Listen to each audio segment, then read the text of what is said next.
So what to do before going on site? So previously we've talked about invoicing people and having itemized, having everything itemized so they know clearly what they are getting for their money. And I've also talked about making sure that you charge correctly, charge for mileage if you are going to charge for mileage, any extra staff and what have you, stuff like that.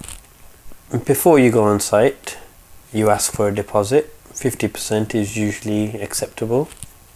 Ask for a list of songs that they prefer to have in the video.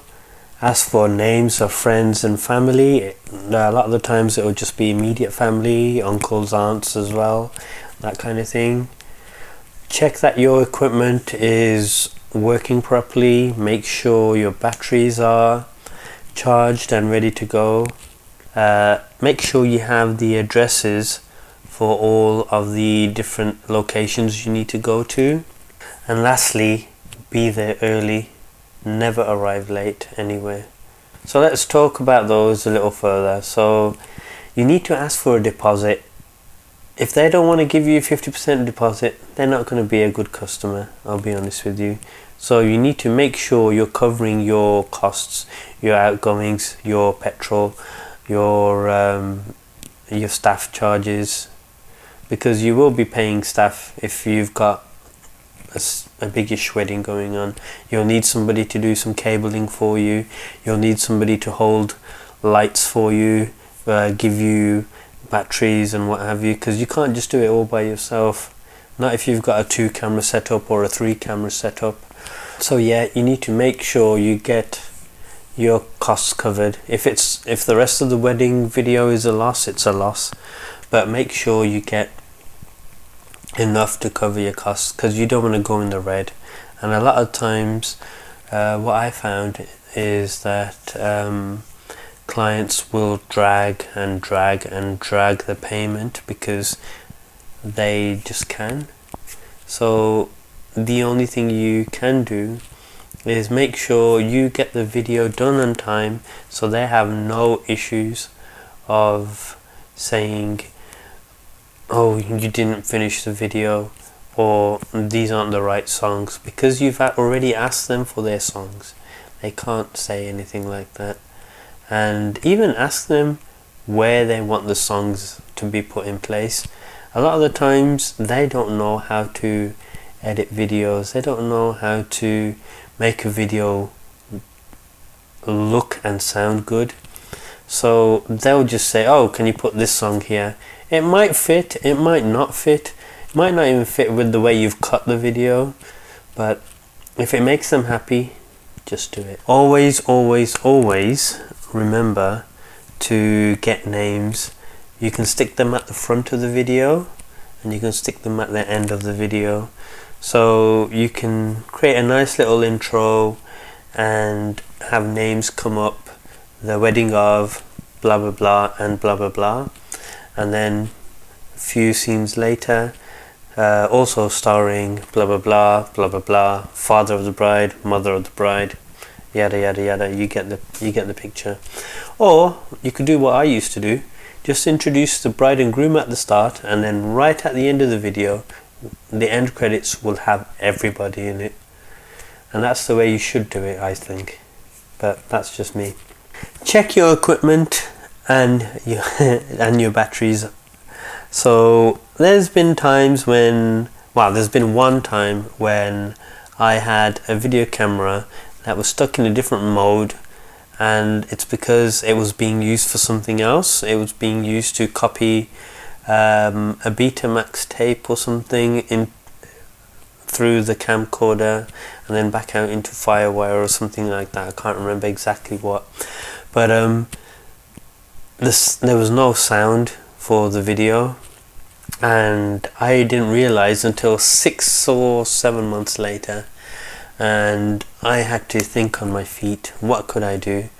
Luckily the piece of video had people coming to a wedding, so the boys' side would come to the Gurdwara and when they were there doing the milni, they were playing some kind of, I don't know what it's called. It's like a very long metal rod, and it's got like little tassel-y kind of things on it, and you just like press it. I don't know, it's weird, but anyway, it was that and some kind of trumpety thing, but I didn't know what to do. I thought, shoot, what am I going to do? So I looked through my video archive, and there was another wedding that had a very similar setup, and they had the same instrument being played, and I had enough of that footage to actually put into a completely different wedding video and make it look right, make it sound right, and that's how I got over that little hurdle. But ideally I should have checked the equipment right at the start. I should even do I should have actually just done a test recording and played it back, but I didn't do that at the time, and I've learned from my mistake, and I'm teaching you how to make sure you don't make that same mistake. So check your equipment and charge all of your batteries. Make sure they are charged before you leave your office or your house. Okay, it will also help you if you have all the addresses of all the different places you need to go to, because you'll need to go to the bride's house, you may need to go to the groom's house, then from there you may need to go to a venue of some kind, and you might then need to go to a different venue, or you might have to stay there or go back to the bride or groom's house. Okay, now you need to make sure you ask at the time of invoicing from where do you need to start filming and where you need to stop filming. It'll help you a lot, because if they want you to carry on filming, you need to tell them you're only booked from such and such a time, then you can charge them extra overtime for any extra hours that you do. A lot of the times you will be asked to stay behind. Now the reason is because people are having a nice time, they're enjoying it, they want to capture the moment, and when a wedding's going like that, you should always try and stay, even if you don't want to charge them time and a half or whatever, even if you do it a freebie for another half an hour, it doesn't really matter. But if you do that, it will go a long way. Just make sure you're there early. Wherever you need to be, make sure you're there early. Tell the bride and groom that you need to do this or this before they even enter the venue, or before they even set off from home.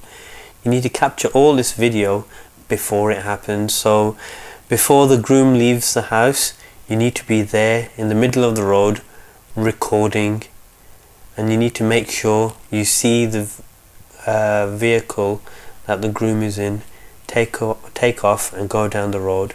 But what you need to say to the driver and to the groom is you need to park up 5 minutes before you get to the wedding venue, just so that you can film them coming down the road and then into the wedding venue's car park or whatever.